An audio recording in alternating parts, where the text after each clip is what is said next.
अहनाथ जब जिस स्वरूप की आवश्यकता पड़ी आपने सदैव ही वैसा स्वरूप धारण करके सदैव ही अपने भक्तों का उद्धार किया है, उनका उपकार किया है नाथ।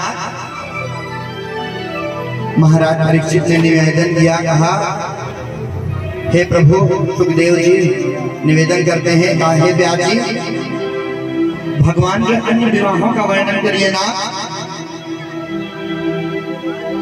आज महात्मा सुखदेव जी ने वर्णन करना आरंभ किया, कहा जो भगवान का दूसरा विवाह हुआ था, ये सत्रजित ने एक बार कलंक लगाया था भगवान के ऊपर। अपने उस कलंक के द्वारा बाद में जब पता चला, हमने तो झूठ वही मिथ्यारोपण कर दिया भगवान के ऊपर, ये लज्जित होकर के अपनी पुत्री का हाथ भगवान के हाथ में दे दिए थे। महात्मा परीक्षित ने निवेदन किया कि नाथ विस्तार पूर्वक बतलाइए। सुखदेव जी कहने लगे, कहा आसीत् सत्रजितः सूर्यो भक्तस्य परमां सखा प्रीतस्तस्मै मणिप्राणात् सूर्यस्तुष्ट शमन्तकम्। एक बार महाराज सत्राजित जो है ये सूर्य भगवान का बड़ा ही भक्त था।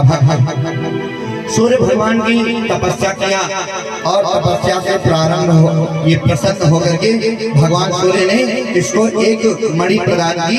उस मणि का नाम था श्यामांतक मणि। उस मणि का नाम था श्यामांतक। जब ऐसी मणि को प्रदान किया, एक बार यदुवंशियों की सभा लगी थी। सभा उसी समय सत्राजित उस सभा में प्रवेश करना चाहता है। अभी सामने से आ रहा था, मार्ग से आ रहा था, तब तक यदुवंशियों ने देखा एक दूसरे सूर्य के समान दैदीप्यमान इतना प्रकाशित, ये वास्तव में कौन सा पुरुष है। भगवान कृष्ण से निवेदन किया, कहा नाथ नारायण नमस्ते तो शंख चक्र गदाधर दामोदर रविंदाक्ष गोविंद यदुनंदन। कहा नाथ ये सामने से जो एक दिव्य प्रकाश आ रहा है, ये व्यक्ति कौन है।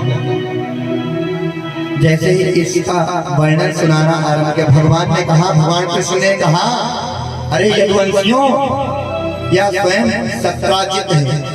इसने अपने गले में श्यामांतक मणि धारण की है, जिसको इसने भगवान सूर्य की प्रार्थना करने के पश्चात प्राप्त किया है। और इस मणि में एक और भी बड़ी अच्छी बात है, बड़ी खासियत है। बोले क्या है नाथ। कहा यह मणि जो है श्यामांतक मणि जहाँ पर रहती है वहाँ पर किसी भी प्रकार का कोई संकट नहीं आता। उस राज्य में सदैव ही सुख रहता है। और जितने भी नगर के परिजन वासी हैं, सभी बिल्कुल सुखमय जीवन व्यतीत करते हैं, आनंदमय जीवन व्यतीत करते हैं। कभी कोई रोग दोष नहीं होता वहाँ पर। और यही नहीं, प्रतिदिन इससे एक भार सोना अवश्य प्रदान होता है। यह मणि जहाँ पर रहती है, एक भार सोना मिलता है। एक भार अर्थात 20 किलो। इस प्रकार 8 भार 24 घंटे में मिलाकर यह 8 भार सोना प्रदान करती है। अर्थात 24 घंटे में 160 केजी किलोग्राम अर्थात 160 किलो स्वर्ण प्राप्त होता है जहाँ पर यह मणि रहती है। तब तक यदुवंशियों ने कहा, भगवान यह मणि तो अपने राज्य में होनी चाहिए, ये तो राजा के पास होनी चाहिए। इस सत्राजित के पास इस मणि की क्या आवश्यकता है। यदुवंशियों ने कहा जैसे ही सत्राजित प्रवेश किया, सत्राजित से निवेदन किया, कहा इस मणि को आप भगवान कृष्ण को अर्पित कर दो, भगवान कृष्ण को दे दो आप। उसने देने से साफ साफ इनकार कर दिया, मना कर दिया। कहा नहीं, ये भगवान सूर्य नारायण ने हमको प्रदान किया है, मैं इस मणि को किसी को भी प्रदान नहीं करूंगा। तो स्वयं साक्षात कृष्ण ही क्यों न हो, साक्षात मना कर दिया। यदुवंशी कुछ बोल नहीं सके। और जब वह वापस गया सत्राजित अपनी मणि को उतार करके स्वयं यहाँ तक पुत्रचित ये कहीं अन्यत्र चला गया और इसका भाई प्रसेनजित था इसके भाई का नाम। वह प्रसेनजित आया और उस सामंतक मणि को अपने गले में धारण कर लिया। गले में धारण करने के पश्चात वह आखेट के लिए शिकार करने के लिए निकल पड़ा भैया। एक आप लोग के मन में शंका हो रही है क्या वास्तव में पहले शिकार किया जाता था? वास्तव में शिकार किया जाता था, सत्य है शिकार होता था, परंतु ये क्षत्रिय लोग जो शिकार किया करते थे कभी भी तरुण का शिकार नहीं करते थे, अर्थात जो युवा हो उसको नहीं मारा करते थे और मात्र ये दो ही पशुओं का वध करते थे, एक मृग का और एक व्याघ्र का अर्थात बाघ का, और वो भी खाने के लिए कभी नहीं करते थे। पहले के जमाने में भी दहेज प्रथा थोड़ी सी जीवित थी, परंतु भैया दहेज ऐसा नहीं था जिसको कि मांग करके लिया जाए। यदि आपने अपने मुख से दहेज मांग लिया, उस पुत्र का विक्रय कर दिया आपने और शास्त्र मत से उस पुत्र के द्वारा दिया हुआ पिंडदान भी पितर लोग स्वीकार नहीं करते हैं। अरे लड़की का पिता जो है वो आपको जितना बन पड़ेगा उतना अवश्य ज्यादा से ज्यादा देने की चेष्टा करेगा, परंतु आप मांगिए नहीं। यदि आपने अपने मुख से मांग लिया ना तो उस पुत्र का विक्रय हो गया, आपने अपने पुत्र को बेच दिया और उसके द्वारा दिया हुआ पिंडदान भी पिता लोग स्वीकार नहीं करते हैं। पुत्र को बेचना कदापि नहीं चाहते, कभी बेचना नहीं चाहिए। आज उस समय में भी दहेज की प्रथा थी और उस समय जो ऋषिगण इत्यादि आते थे, जो यज्ञ होता था उसमें ये होता था कि वहां के महाराज ने अपने पिताजी के श्राद्ध इत्यादि में इतने विद्वानों को मृग चर्म या व्याघ्र चर्म को प्रदान किया, इसलिए वो आखेट करते थे। परंतु भैया ये वृद्ध का ही शिकार किया करते थे। अब कैसे मालूम पड़े कि कौन सा वृद्ध है कौन सा तरुण है? मालूम पड़ जाता था। ये जो मृग होते हैं ना, ये जब बूढ़े हो जाते हैं तब इनके शरीर पर छोटे छोटे धब्बे आ जाते हैं। जब धब्बे आ जाते हैं तो उन्हीं धब्बों को देखने के पश्चात ही उनका शिकार किया करते थे और उनके चर्म को लेकर के आते और पितृ कार्य में ब्राह्मणों को प्रदान करते थे और ब्राह्मण लोग उस पर बैठ करके संध्या गायत्री का जाप किया करते थे, इसलिए शिकार करते थे। एक बार सत्राजित का जो भाई था प्रसेनजित, वह शिकार करने के लिए निकल पड़ा और संयोग से उस दिन उसने वह श्यामंतक मणि अपने गले में धारण कर ली। जब शिकार की तलाश में निकला, संयोगवश एक व्याघ्र का जैसे शिकार करना चाहा, परंतु बाघ इतना फुर्तीला था उसने प्रसेनजित का ही शिकार कर दिया, प्रसेनजित को ही मार डाला, उसको आत्मसात कर लिया, खा गया प्रसेनजित को। और उसी समय पीछे से जामवंत जी आ गए। जामवंत जी आए, देखा विशाल युद्ध होने लगा उस शेर में और जामवंत जी में युद्ध होने लगा। जब युद्ध होने लगा भयंकर युद्ध हुआ और अंत में जामवंत जी ने उस शेर का पेट पकड़ करके फाड़ दिया। देखा तो वह मणि उसके उदर में थी, वह मणि लेकर के आए और अपनी पुत्री को दे दिया, जामवंती को दे दिया। जामवंती अब उस मणि से दिन प्रतिदिन खेलने लगी। इधर जब उसका सत्राजित का भाई प्रसेनजित मारा गया तब सत्राजित ने मिथ्यारोपण किया, दोषारोपण किया, कहा भगवान कृष्ण ने यदुवंशियों से उस मणि को मांगने के लिए हमसे कहलवाया था, परंतु हमने जब प्रदान नहीं की तब हमारे भाई का वध करके उस मणि को स्वयं ही रख लिया।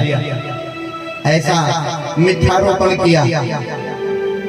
भगवान ने सोचा हमने इसकी मणि को लिया नहीं, फिर भी हमारे ऊपर दोषारोपण करता है, कुछ वहां से सभ्य नगर के वासियों को लिया और लेकर के स्वयं ढूंढने के लिए निकल पड़े। जब जंगल में गए देखा वहां पर एक शेर मरा पड़ा है।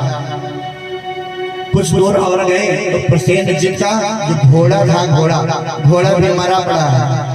उसके हड्डियां इत्यादि जो चूरमे हो गए थे वही उसको भी देखा, समझ गए। और आगे बढ़े देखा एक ऋक्षराज अर्थात जामवंत जी के पद चिन्हों को देखा। उन्हें पद चिन्हों को देखते देखते उन्हीं के सहारे जामवंत जी के गुफा तक पहुंच गए। भगवान जामवंत जी के गुफा तक पहुंच गए।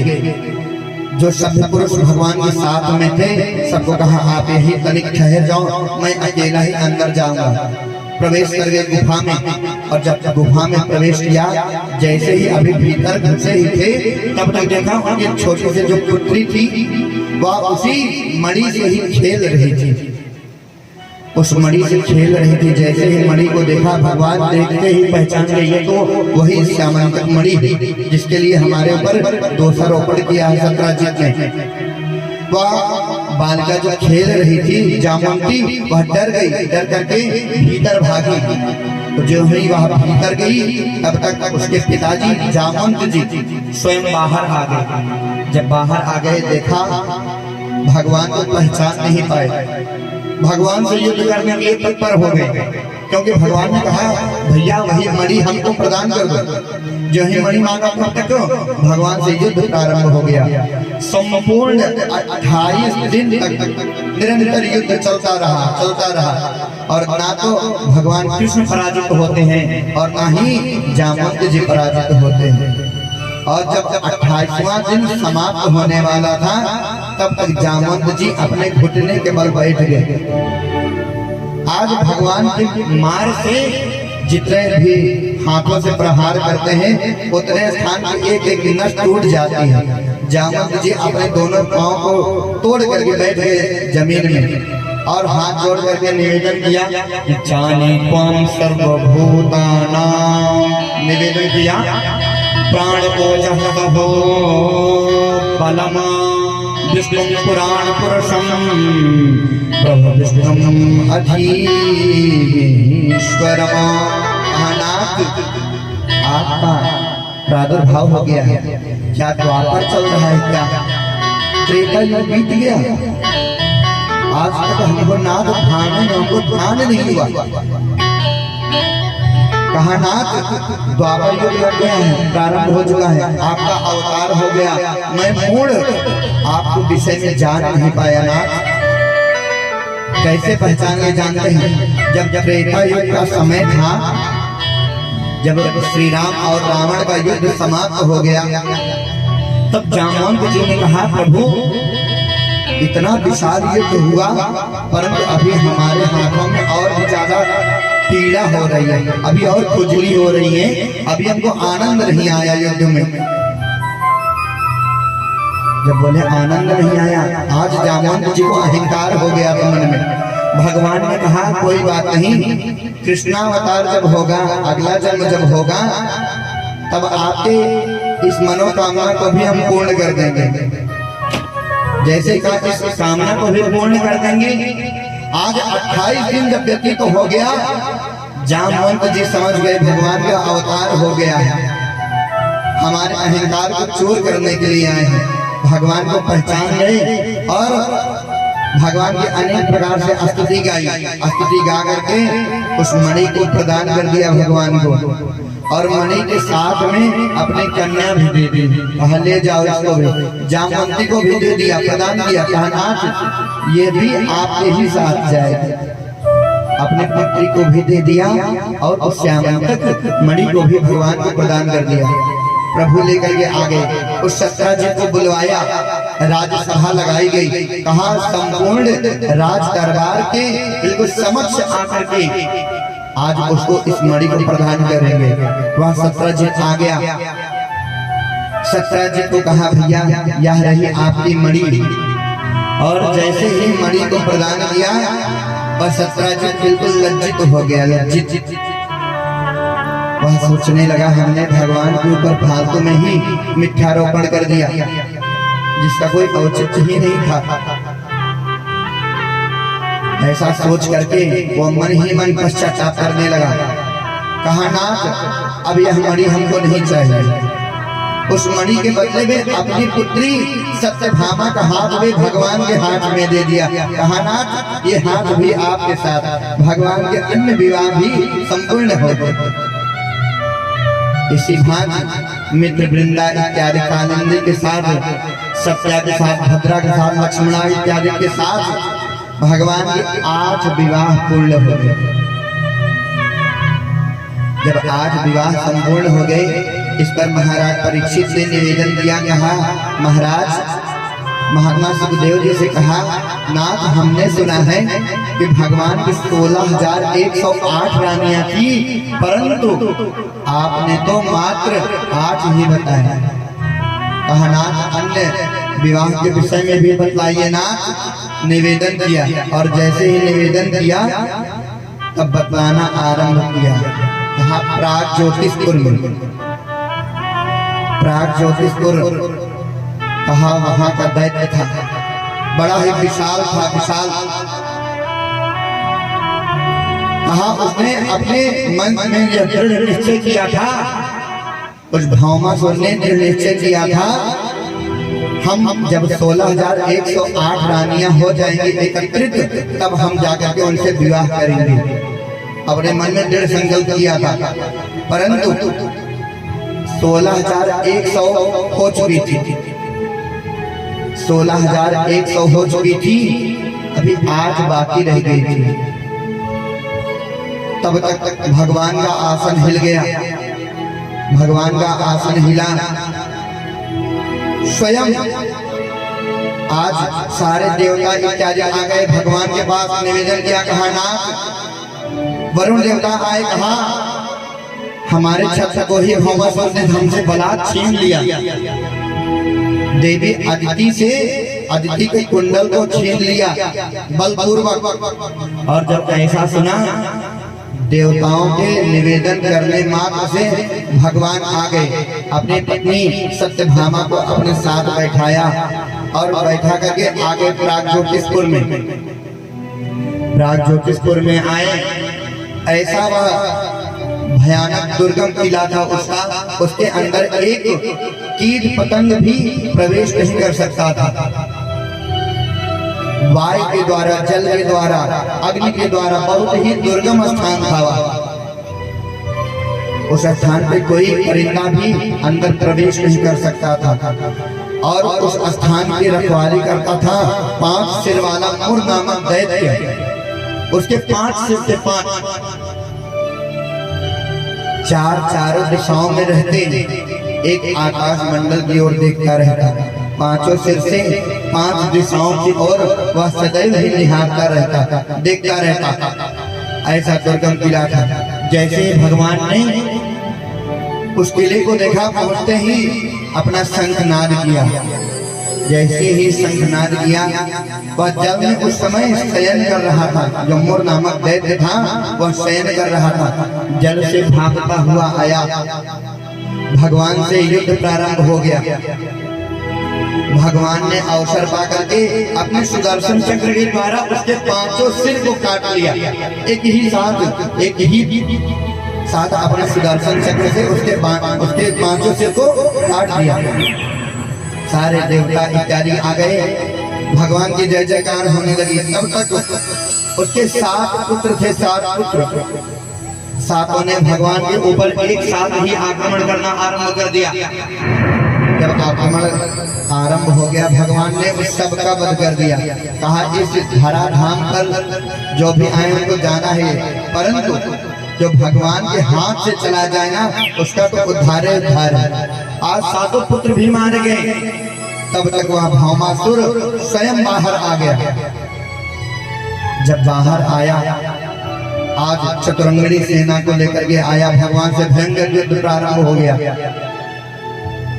भयंकर युद्ध प्रारंभ रहा। और जब भगवान जिस पर आरूढ़ थे गरुड़ जी, ये अपने पंखों से मार मार करके उसके हाथी को नीचे गिरा दिया। उस जिस हाथी पर बैठा था उस हाथी को नीचे, उस हाथी से उसको नीचे गिरा दिया। वह भगवान की ओर दौड़ा और जैसे ही दौड़ा भगवान ने अपनी गदा से प्रहार किया और वह भौमासुर भी मारा गया। बोले भगवान चंद्र के। आज भगवान कृष्ण जी की अहेद लीला में सारे देवता इत्यादि के आगे भगवान के जय जयकार होने लगी। ये भौमासुर भी मारा गया। अब तो उसके बंदी गृह में जो 16,100 जो अन्य राजकुमारियां थी उनको जाकर के भगवान ने छुड़ाया, सबको बंधन से मुक्त किया। कहा अब आप लोग जाओ अपने अपने घर की ओर, अपने पिता के घर की ओर प्रस्थान करो। तब तो जितनी भी राजकुमारियां थी सबने निवेदन किया, कहा नाथ इतने दिन से हम भौमासुर के यहाँ कारागार में बंद थे, अब यदि हम वापस जाएंगे तब लोग लाज के भय के कारण लोग हमको क्या कहेंगे नाथ, अर्थात अब हम वापस नहीं जाएंगे। जब निवेदन किया तब भगवान ने सबको अपने साथ ले लिया, सबको अपने साथ लेकर के 16,100 ये हो गए और 8 जो भगवान की पहले से ही थी, अर्थात भगवान के 16,108 रानियां हो गई। इसके पश्चात महात्मा सुखदेव जी ने आगे का कथानक बताना आरंभ किया। राजन, उसके पश्चात प्रद्युम्न के पुत्र अनिरुद्ध का प्रादुर्भाव हुआ। अनिरुद्ध का प्रादुर्भाव हुआ। ये बाणासुर की पुत्री उषा, बाणासुर की पुत्री थी, उनका नाम था उषा। ये बाणासुर कौन जानते? ये जो दैत्यराज बलि थे, महादानी बलि, जहाँ पर भगवान वामन स्वरूप में अवतार लेकर के भिक्षा याचना करने आए थे, ये महाराज बलि का ज्येष्ठ पुत्र है। उनके 100 पुत्र थे, उनका 100 पुत्रों में से सबसे ज्येष्ठ जो था उसका नाम था बाणासुर, और बाणासुर की कन्या जो थी उसका नाम था उषा। इस बाणासुर के सहस्त्र हाथ थे, 1000 हाथ थे। एक बार ये भोले बाबा की अखंड तपस्या किया और तपस्या करके अपने 1000 हाथों से 1000 बार नगाड़े बजाए। भगवान बड़े प्रसन्न हो गए। शंकर भगवान जब आए तब निवेदन किया, कहा परम रोहि वरदान मांगो। तब इसने कहा, हे भगवान, यदि नाथ आप हमको कुछ देना ही चाहते हो तो आप मेरे इस नगर की रखवाली स्वयं करो। भगवान ने कहा तथास्तु कह दिया। अब तो अपना कैलाश पर्वत छोड़ करके उस दैत्य के नगर की रखवाली करने में भगवान लग गए। जब दैत्य की रखवाली में लग गए, एक दिन उसकी जो पुत्री है उषा ने स्वप्न में एक बड़े ही सुंदर राजकुमार को देखा और राजकुमार अनिरुद्ध को ही देखे। जब प्रातः काल उठी, अपनी प्रिय सहेली को बुलाया, अपने प्रिय सखी को बुलाया। इसका जो मंत्री था, जो बाणासुर का मंत्री था, उसका नाम था कुंभांड। उस कुंभांड की पुत्री चित्रलेखा, और चित्रलेखा जो थी, चित्रलेखा ही उषा की बड़ी पक्की सहेली थी, उनकी परम मित्र थी। अपनी उस सखी को बुलाया, कहा अरे सखी, हमने आज रात्रि के समय एक बड़े ही सुंदर राजकुमार को देखा। जैसे ही कहा राजकुमार को देखा, वह मायावी विद्या जानती थी चित्रलेखा। कहा उसका स्वरूप कैसा था आप बतलाओ। जैसे ही स्वरूप का वर्णन करना आरंभ किया, उसने तुरंत ही एक चित्र खींच दिया, एक चित्र बनाया। कहा क्या ये है? बोले हाँ हाँ, बिल्कुल ऐसे ही मिलता जुलता, उनका भी बिल्कुल स्वरूप उनके ही जैसा है। उस चित्रलेखा ने सबसे पहले तो प्रद्युम्न जी का चित्र बनाया। हाँ हाँ हाँ, बिल्कुल ऐसे ही दिखाई पड़ते थे, थोड़ा सा स्वरूप ऐसा था, बिल्कुल ऐसे। और पुनः जब चित्राकार दिया तो कहा हाँ हाँ, बिल्कुल यही थे। अनिरुद्ध जी का चित्र उभर आया। जब पता लगाया, जब ज्ञात हुआ ये तो महाराजा कृष्ण के, भगवान कृष्ण के पौत्र हैं, पौत्र उनके नाती हैं स्वयं अनिरुद्ध जी। वो रातों रात चित्रलेखा गई और जाकर के महाराज अनिरुद्ध को लेकर के यहाँ पर आ गई। जब यहाँ आ गई अब तो बड़े प्रेम पूर्वक रहने लगे, परंतु यह बात बाणासुर को ज्ञात नहीं थी। चुपचाप ले आकर के 4 महीने बिल्कुल व्यतीत तो होने को आए, परंतु एक बार थोड़ा सा कहा सुने में धीरे धीरे यह बात पहरेदारों को ज्ञात हुई और पहरेदारों ने जाकर के महाराज बाणासुर को बतला दिया। जब बाणासुर को बतला दिया वह बिल्कुल क्रोध से पागल हो गया। अपने सेवकों को आदेश दिया जा करके उस अनिरुद्ध को जीवित पकड़ो। आदेश मिल गया। आज जैसे ही पकड़ना चाहा, उधर देवर्षि नारद जी पहुंच गए मथुरा जी, और मथुरा जी जाकर के संपूर्ण वृत्तांत बतला दिया। कहा आपके जो पुत्र 4 महीने से ये विलुप्त हो गए, गायब हैं, ये इस नगर में है, उषा के हैं। उषा ने मंगवाया अपने प्रिय सहित सखी चित्रलेखा के द्वारा, ये बाणासुर के यहाँ पड़े हैं।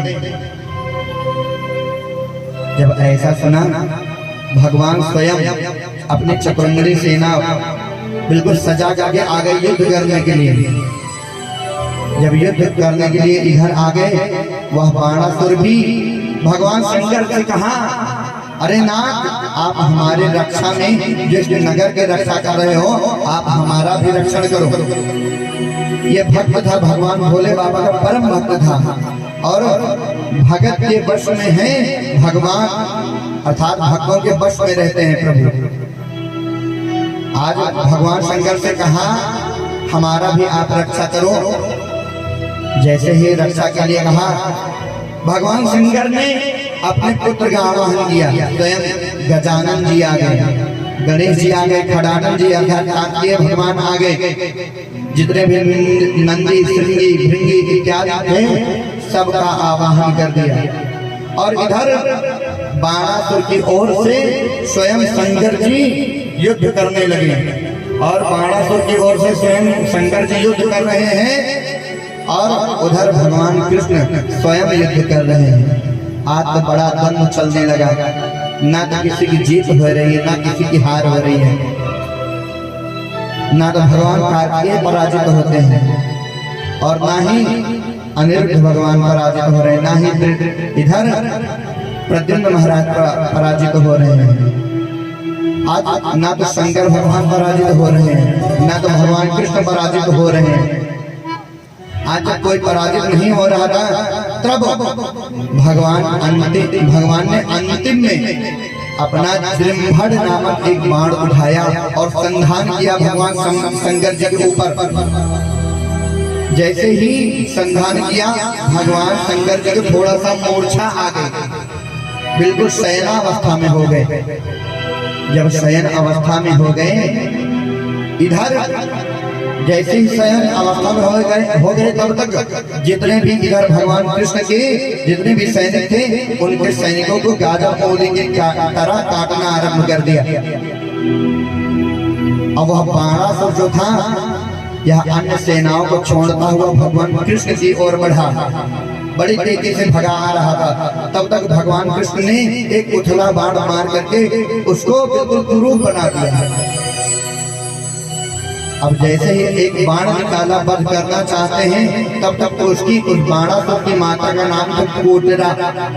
वह कोटरा जो थी, वह अपने बालों को बिल्कुल खोल करके निर्वस्त्र होकर के आकर के सामने खड़ी हो गई।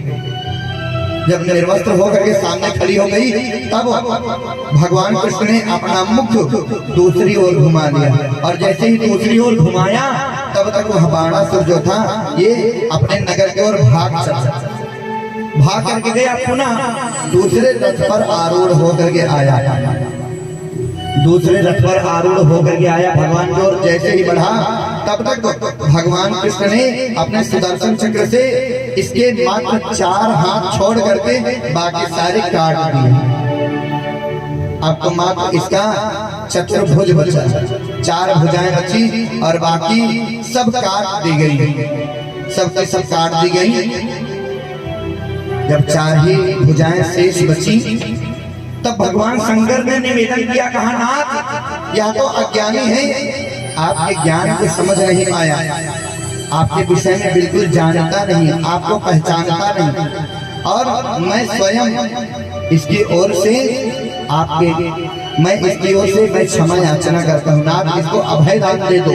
स्वयं ब्रह्मा जी आ गए, निवेदन किया, कहा इसको अभय दान प्रदान करो नाथ। वह स्वयं भी बाणासुर अपने दोनों घुटनों को भूमि में नीचे कर दिया, तोड़ करके बैठ गया और हाथ जोड़ करके निवेदन किया, पाहि माम नाथ पाहि माम शरणागति। निवेदन किया तब भगवान ने उसको तथास्थ कह दिया, उसको अभय दान प्रदान कर दिया, अभय दान दिया। अभय दान देने के पश्चात जो उसकी पुत्री उषा की उसका विवाह कार्य बड़े ही धूमधाम के साथ अनिरुद्ध जी के साथ संपन्न हो गया, अनिरुद्ध जी के साथ संपन्न हुआ। और इधर ये द्वारकापुरी में आ गए, उसमें ढेर सारा दहेज इत्यादि दिया भगवान को, 1 करोड़ अपने सैनिकों को ही प्रदान किया, कहा नाथ ये हमारी ओर से समर्पित है, दहेज स्वरूप खूब ढेर सारा दान दहेज दे करके भगवान कृष्ण को बिल्कुल विनय पूर्वक विदा किया और अपनी पुत्री उषा को भी विदा कर दिया अनिरुद्ध के साथ। इस प्रकार अनिरुद्ध और उषा का मिलन पुनः हो गया। आज महाराज परीक्षित ने निवेदन किया, कहा हे महात्मन, भगवान का एक नाम है दीनबंधु, क्या दीनन पर कृपा करी थी नाथ, इसको भी बतलाते रहे। निवेदन किया, अब तो हमारे जो यह आत्मा है ये तो बिल्कुल पवित्र हो चुकी है, भगवान के ऐसे सुंदर सुंदर वचनों को सुन करके पवित्र हो गई है। आप थोड़ा सा और करुणा नाथ निवेदन किया, थोड़ा सा और बतलाइए ना। निवेदन करते हैं, कहा नाथ भगवान के दीनबंधु जो इतने ज्यादा उदार है, उनके चरित्र के विषय में थोड़ा सा और बतलाइए नाथ। तब महाराज सुखदेव जी ने बताना आरंभ किया, कहा महाराज परीक्षित, कृष्णस्यासीत् सखा कश्चित् ब्राह्मणो ब्रह्मविद्तमा विरक्तो इन्द्रियार्थेषु प्रशान्तात्मा जितेन्द्रियः। हाँ, भगवान एक बड़े ही परम मित्र थे, उनका नाम था सुदामा जी। ये बड़े ही गरीब ब्राह्मण थे, ये बड़े ही गरीब ब्राह्मण थे। लोचन कमल दुख मोचन तिलक भाल, अर्थात एक बार ये सुदामा जी ने अपनी पत्नी सुशीला से कहा, ये जो भगवान कृष्ण है वो हमारे परम मित्र थे, ये हमारे परम मित्र हैं, हम दोनों एक साथ शिक्षा यापन करें, एक साथ ही शिक्षा अध्ययन किए हैं। जैसे ही एक बार बतला दिया कि हमको बड़ी घनिष्ठ मित्रता है, तब तो को उठते बैठते सोते जागते बाहरी का चाहो जो द्वारी का चाहो जो आठों याम यह छक तेरे। अब तो बोलते जाओ वो महाराज जी हैं, उनसे थोड़ा सा याचना करो नाथ, थोड़े से हमारी भी दरिद्रता दूर हो जाए। कि विप्र सुदामा बसत हैं सदा अपने धाम, भिक्षा कर भोजन करे हीरे जपे हरि नाम, ताकि घरनी पति प्रता गहरे वेद की सरल सुशील सुलज्ज अति अर्पति सेवा सो प्रीति। कहीं सुदामा एक दिन कृष्ण हमारे मित्र, जैसे ही मित्र शब्द सुना तब तक तो वो बोलती आप जाओ और उनसे कुछ याचना करो ना। तब ये सदैव कहते अरे भाग्यवान, जो भी हमारे भाग्य में है उससे ज्यादा और कुछ मिल नहीं सकता। तुम हमको ही शिक्षा मत दो, कहा याचना करना ब्राह्मणों का कर्तव्य है, ठीक है, परंतु मैं याचना नहीं करने जाऊंगा। कहा कुछ भी हो पर मैं जाऊंगा नहीं। भगवान क्या सोचेंगे हमारे विषय में। अवश्य में वो भोक्तव्यम कृतम कर्म शुभाशुभम, मनुष्य को अपने ही द्वारा किए गए कर्म को उपभोग करना पड़ता है। क्या पता हमारे ही द्वारा किए गए कर्म जो आज हम इधर उधर भटक रहे हैं, भिक्षा यापन कर रहे हैं। कहा ब्राह्मणों के 6 कर्म है, 6 कर्म।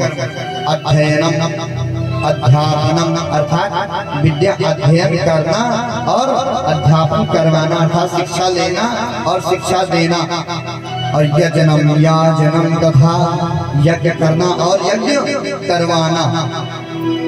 दानम प्रतिगृह्यैव ब्राह्मणानां कलायत। कलयुग में मात्र 6 ही धर्म ब्राह्मण के, खटकर्म। ऐसा कह करके सदैव देवी को समझा देते, परंतु देवी ने कहा जब एक नहीं मानती तब महात्मा सुखदेव जी ने निवेदन किया। कहा देवी इस शिक्षा को जग को दिया, ताको कहा अब देती है शिक्षा, जे तप के परलोक सिधारत, संबत के दिल को नहीं इच्छा, मेरे ये हर के पद पंकज 12,000 देखो परीक्षा, और को धन धन चाहिए बावरी, लेकिन ब्राह्मण के धन केवल भिक्षा, ब्राह्मण के धन केवल भिक्षा, मात्र भिक्षा यापन करना हमें सदैव समझाते, परंतु वह ब्राह्मणी भी मानने वाली नहीं थी। ये महात्मा सुदामा जी सदैव उनको कहते, कहा देवी असंतुष्टा दुजा नष्टा, कहा जो ब्राह्मण संतुष्ट नहीं होता वो शीघ्र ही नष्ट होता है। असंतुष्टा दुजा नष्टा, संतुष्ट समही भृता, सलज्जा गणिका नष्टा, निर्लज्जा शकुलांगना। कहा ब्राह्मण को संतुष्ट होना चाहिए, परंतु राजा को संतुष्ट नहीं होना चाहिए। यदि वो संतुष्ट हो गए तब उनके राज्य की सीमा खतरे में आ जाएगी तुरंत। सलज्जा गणिका नष्टा, और जो वेश्या है यदि वह शर्म करेगी वह भी नष्ट हो जाएगी। और निर्लज्जा चतुरांगना, जो कुलीन घर की स्त्रियां हैं यदि वह निर्लज्ज हो जाएंगी तो वह भी नष्ट हो जाएंगी। परंतु भैया आजकल क्या है, आजकल देखने में ही बड़ी शर्म महसूस होती है। आजकल सोचते हैं जितना छोटा वस्त्र धारण करो उतना ही बढ़िया फैशन है, जितना छोटा वस्त्र धारण करो उतने ही बढ़िया फैशन है। परंतु भैया ऐसा कदापि अपने बच्चों को शिक्षा कभी नहीं देनी चाहिए। अभी छोटे से हैं तब तक आप छोटे छोटे वस्त्र उनको धारण करवा रहे हैं, और जब वही बड़े हो गए तब वही वस्त्र धारण करना उनके लिए आम बात हो जाएगी। इसलिए ऐसी शिक्षा आप बचपन से ही ना दो। और यदि छोटे वस्त्र में यदि अंग प्रदर्शन में सबसे ज्यादा ये अंग प्रदर्शन करने में सबसे ज्यादा बिल्कुल वो महसूस हो रहा है, तो इसमें तो सबसे आगे हमारे पशु लोग हैं। जो पशु हैं वो तो सबसे आगे है ना। इनको समाज को देखना चाहिए। समाज में जो कुरीतियां बढ़ती जा रही हैं इनके विषय में भी हम आप सभी को ही सोचना होगा। आज निर्लज्जा चतुरांगना, जो कुलीन घर की स्त्रियां हैं यदि वो निर्लज्ज हो जाए तो वो शीघ्र ही नष्ट हो जाएंगी, बचने वाली नहीं है, शीघ्र ही नष्ट हो जाएंगी। आज अनेकानेक प्रकार से समझाते हैं, सुदामा जी समझा रहे हैं अपनी पत्नी को, परंतु वह एक नहीं मानने वाली है। राजहट, त्रियाहट और बालहट, ये त्रियाहट कर बैठी। और जब त्रियाहट कर बैठी ये महात्मा सुखदेव जी जाने के लिए तैयार हो गए। बोले अच्छा ठीक है जाऊंगा। जैसे ही तैयार हो गए तब तक के यह सुन कर के ब्राह्मणी गई पड़ोसन पास, पाव से चावल लिए आई सहित हुलास। एक घर में गई, हाँ अरे देवी थोड़ा सा चावल दे दो, परंतु वाह रे गरीबी, उस देवी ने कहा डांट करके भगा दिया। कहा चावल, मैं तो तुझे चावल का जो बचा हुआ भाग होता है, टूटा हुआ भाग होता है, उसको भी मैं तुझको दे सकती। आज परंतु फिर भी वापस नहीं, क्योंकि आज परमेश्वर के दर्शन करके ले परमेश्वर मान गए। आज बड़ी प्रसन्न है, कहा कोई बात नहीं। दूसरे घर में गई, तीसरे घर में, चौथे घर में, जैसे पांचवें घर में गई तब उसको एक देवी ने थोड़ा सा तंदूरदार भाग चावल का टूटा हुआ भाग ले आकर के उसको एक फटे फटे पुराने कपड़े में ले आकर के दे दिया। वह दौड़ती हुई आई, अपने पति परमेश्वर के दे दिया, उनके हाथ में दिया, कहा नाथ अब जाओ। ये सुदामा जी निकल पड़े। 3 दिन हो गया, चलते जा रहे हैं, चलते जा रहे हैं। इनके पांव में कांटे चुभ गए, रक्तस्राव हो रहा है। ये फिर भी आज बड़े धन्य हैं। कहा आज हम भी उन चरणों को निहार देंगे, कम से कम इतने दिन के पश्चात ये समय सही हमको आज भगवान के दर्शन तो हो जाएंगे। आज ऐसा सोचते सोचते कुछ दिन तक चलते रहे, चलते चलते छोटे प्रसिद्ध होते होते ये द्वारका पहुंच गए। वहां पर पहुंच करके भगवान श्री कृष्ण के महल का पता पूछा, और जैसे ही अभी ये उस महल में प्रवेश करने की चेष्टा करे तब तक वह द्वारपाल जो था उसने कहा, अरे वृद्ध ब्राह्मण कहाँ जाता है? तुझे मालूम नहीं है ये भगवान श्री कृष्णचंद्र जी का महल है। तब ये महात्मा सुदामा जी रुदन करने लगे। कहा भैया आप हमको जाने से मत रोको, हाथ जोड़ करके निवेदन किया। कहा भैया हमको जाने से मत रोको।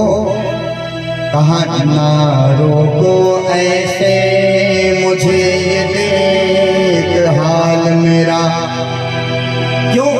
क्योंकि है यार बचपन का मेरा वो श्याम तेरा, द्वारपालो जो शक फिर भी मेरी गरीबी पर, तो जाकर के पूछ लो सुदामा है नाम मेरा।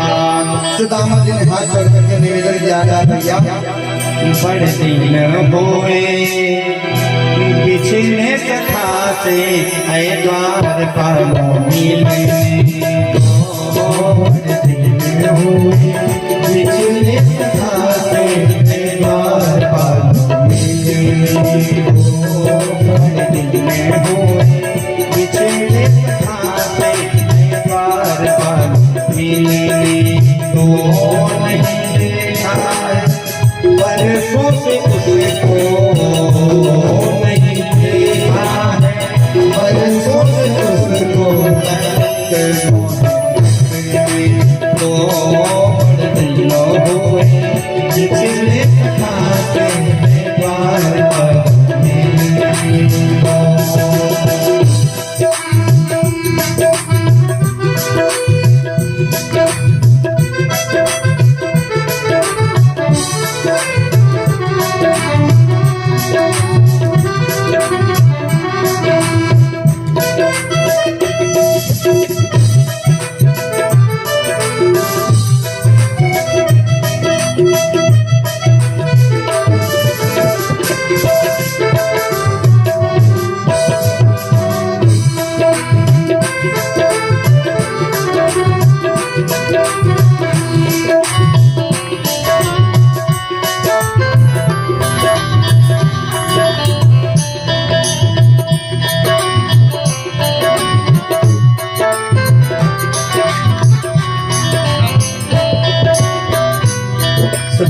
ने उस द्वारपाल से निवेदन किया, कहा भैया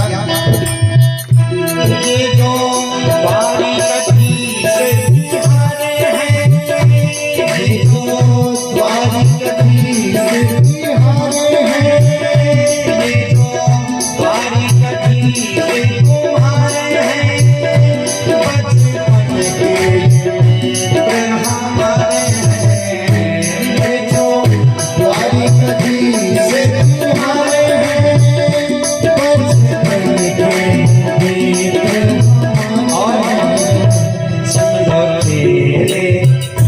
संग खेले बड़े गुरुकुल में चले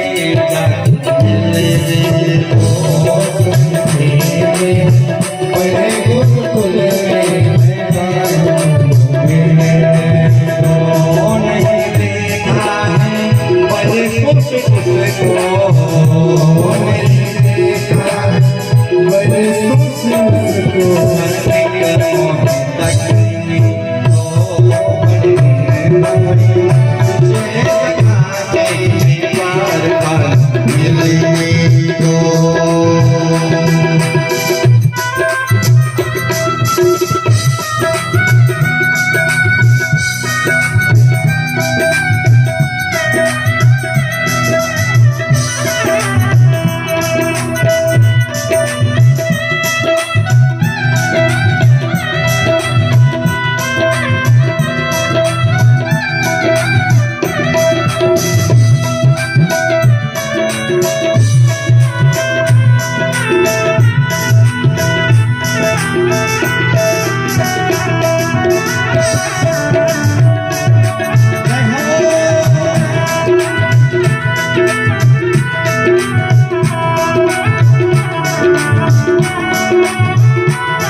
भगवान से निवेदन किया, कहा नाथ द्वार पर एक नीले घर में आया है, द्वार पर एक नीले घर में आया है, द्वार पर एक नीले घर में आया है, पाँव नंगे हैं वो गरीब आया है। द्वार पर एक नीले घर में आया है, पाँव नंगे हैं वो गरीब आया है। विष पकड़ना झगड़ा उसके तन पे कहे है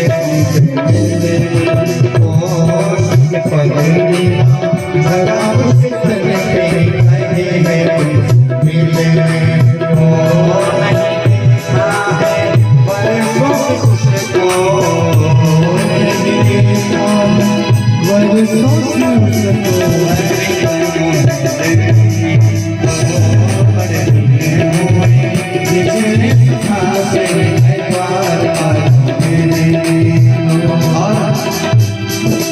कन्हैया ने पूछा और कुछ बतलाया? तब द्वारपाल ने निवेदन किया, महाराज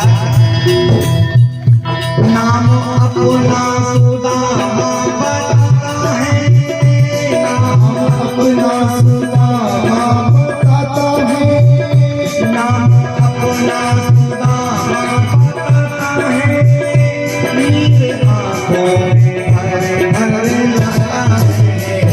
नाम अपना सुदामा बताता है, नील आंखों में भर भर और जाता है। कहता है हाँ कहता है सखा श्याम का हूँ मैं तेरे जाने को, कहता है सखा श्याम का हूँ मैं तेरे जाने को, नहीं देखा है बरसों से उसको नहीं देखा है बरसों से उसको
द्वारपाल के मुख से सुदामा नाम सुना, वैसे ही श्याम की गति क्या हुई?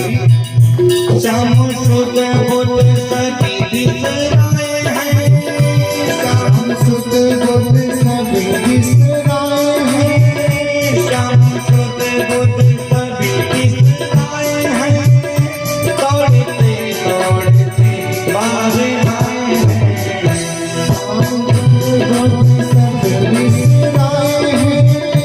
दौड़ते दौड़ते बाहर आए हैं, नंगे पैरों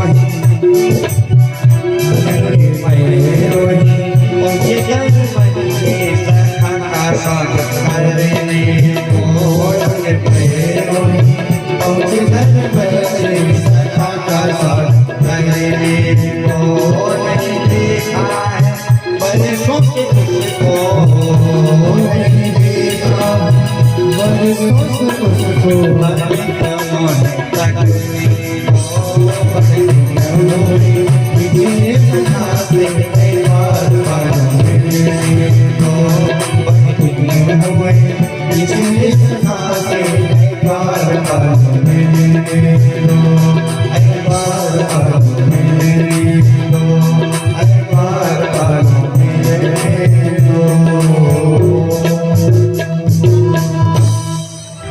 आज वह द्वारपाल जाकर के भगवान से निवेदन किया, कहा नाथ शीश पगा न झगा तन में, प्रभु अचान को आए बसे यही ग्रामा, और धोती फटी सिलटी दुपटी, और पान उपाना की नहीं समा, द्वार खड़ो तुझ दुर्बल एक रहो चकिसो वसुधा अभिरामा, और पूछत दीना दयालो के नाम, बतावत आपन नाम सुदामा।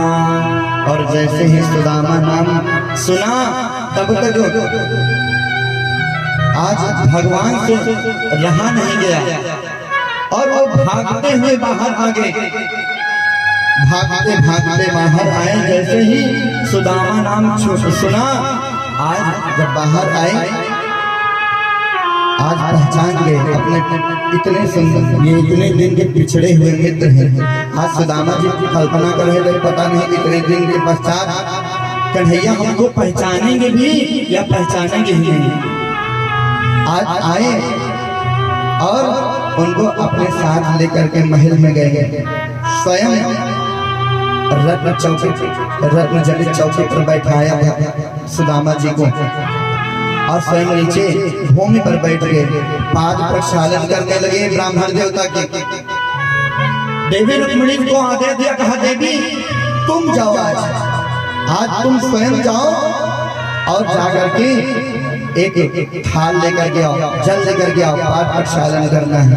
अभी देवी जी उधर गई थी जल ले आने, सोच रही थी आज ये फटे हाल कौन आ गया है, जिसकी ये स्वयं पूजा करने जा रहे हैं, पांव धोने जा रहे हैं, और किसी दासी से जल इत्यादि नहीं मंगवाया, साक्षात हमसे मंगवाया है। सोच रही थी कोई जरूर ही भगवान का भक्त होगा।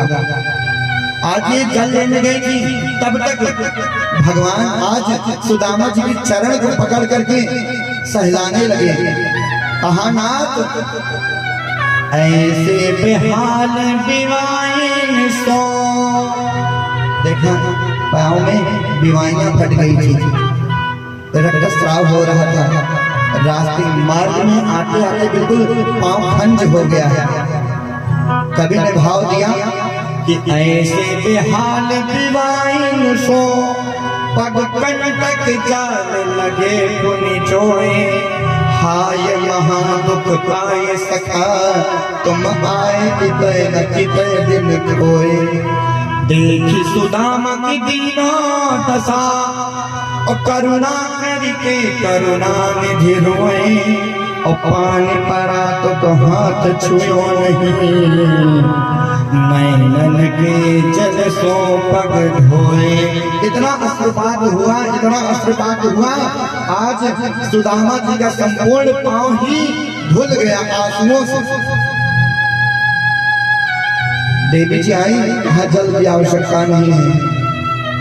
आज कन्हैया ने ध्यान से देखा, अभी सुदामा जी को छिपा रहे थे। कहा, अरे मित्र, पाछल बांधना आजो तजी। कहा, आपने अभी अपनी जो उस समय आपकी क्रिया प्रक्रिया थे, आज भी आज आपने उसको छोड़ा नहीं है। कहा, आगे चना गुरमात दे ते लए तुम चाबी हमें नहीं दीने। कहा, उस समय भी आपने जो गुरु माता ने चने दिए थे, चने उनको अकेले ही खा लिया था, हमको नहीं दिया था। आज भी कुछ छिपा रहे हो हमसे। ये सोच रहे थे ऐसे फटे हाल भगवान को मैं क्या निवेदन करूंगा। थोड़ा सा चावल का टूटा हुआ भाग की मिट्टी लेके आए थे ना, भगवान ने एक ही झटके से उनकी कांख से उस पोटली को खींच लिया। और जैसे ही पोटली को खींचा, जितने भी तंदुल थे वह पोटली इतने जीर्ण वस्त्र की थी वहीं पर फट गई और सारे तंदुल वहीं भूमि पर बिखर गए। भगवान बिल्कुल भाव के भूखे हैं ना। ये दौड़ करके एक मुट्ठी उठाई और खा गए, दूसरी मुट्ठी उठाई तुरंत खा गए, तीसरी मुट्ठी जैसे ही अभी एकत्रित किया खाने के लिए, तब तक देवी ने हाथ पकड़ लिया। कहा, नाथ हाथ गयो प्रभु को कमला। देवी ने हाथ पकड़ लिया। कहा, नाथ आपका चित्त कहाँ है। कि हाथ गयो प्रभु के कमला। कहे, नाथ कहाँ तुमने चितधारी। तंदुल खाय मुठी गुले कियो यह दीन दिलोक बिहारी। खाय मुठी तीसरी अब नाथ कहाँ निज आस सुवास बिहारी। रंग कहीं आप समान कियो प्रभु चाहत आपन होत भिखारी। कहा, आपने इस रंग को अर्थात इस फटे हाथ ब्राह्मण को तो सर्वस्व 2 लोग को प्रदान कर दिया, 2 मुट्ठी खा करके। और त्रिलोकीनाथ, आप जब 3 लोग दे दोगे तो अपने रहने के लिए भी थोड़ा देख लिए जाए। आप कहाँ रहोगे नाथ, निज आस वास बिहारी। भगवान ने तीसरी मुट्ठी वहीं पर छोड़ दिया। भगवान ने तीसरी मुट्ठी खाई नहीं। आज कई दिन व्यतीत हो गया, परंतु आज ना तो भगवान कुछ कहना चाहते हैं और ना ही सुदामा जी को कहना चाहते हैं। आज वो कुछ मांगना नहीं चाहते। और जब समय व्यतीत हुआ, विदाई लेकर के उनसे विदा लिए। कहा, नाथ अब चलने की आज्ञा दो। आ गए अपने नगर। देखा तो अब तो वहाँ जहाँ की छोटी सी एक कुटिया हुआ करती थी, छोटी सी झोपड़ी थी, वहाँ पर बड़े बड़े एक आलीशान महल बने पड़े हैं। सुदामा जी सोचने लगे, हम इतने दिन भगवान के यहाँ रहे, हमको लग रहा है कोई साहूकार आया और हमारी कुटिया भी यहाँ से उजाड़ दिया। जैसे ही वापस मुड़ने लगे, तब तक उनकी पत्नी जो सुशीला थी उस अटारी से देख रहे थे। भगवान ने सर्वस्व दान कर दिया है आज, खूब ढेर सारा दिया है अपने भक्त को। देवी सुशीला ने अपनी दासी को आदेश दिया, कहा जाओ और ब्राह्मण देवता को पास ले आए। भक्ति हो गई वह दासी और ब्राह्मण देवता को पास ले आई। आज प्रक्षालन यहाँ कहा, नाथ अब तो सर्वस्व मिल गया। नाथ निवेदन किया। इसके पश्चात 7 दिनों तक कथा श्रवण करते रहे और इसके पश्चात महाराज परीक्षित का कर्म धारण हो गया। अब इसी मध्य में हमारे परम पूज्य गुरुदेव भगवान का आगमन हुआ है और हमारे जीवन के प्रेरणा स्रोत आज हम जो भी कुछ है मात्र उन्हीं की प्रेरणा से, उन्हीं के आशीर्वाद स्वरूप हैं। वो हमारे परम पूज्य पिताजी और हमारे परम पूज्य गुरुदेव भगवान आज उनका आगमन हुआ है। हम उनसे हाथ जोड़ करके निवेदन करते हैं कि आगे के हम आप सभी भक्तों को अपने आशीर्वचन से अब सिंचित करें। बोल गुरुदेव भगवान की जय हो। आज इसी के साथ हम वाणी को विराम देते हैं। आप गुरुदेव भगवान के मुखारबिंद से थोड़ा सा आशीर्वाद प्राप्त करें।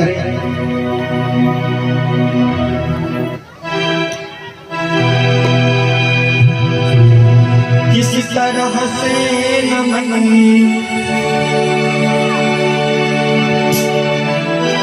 किसी तरह से नमन मैं करूं आपका, किसी तरह से नमन मैं करूं आपका। स्वागतम स्वागतम स्वागतम आपका, स्वागतम स्वागतम स्वागतम आपका,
गुरुदेव भगवान की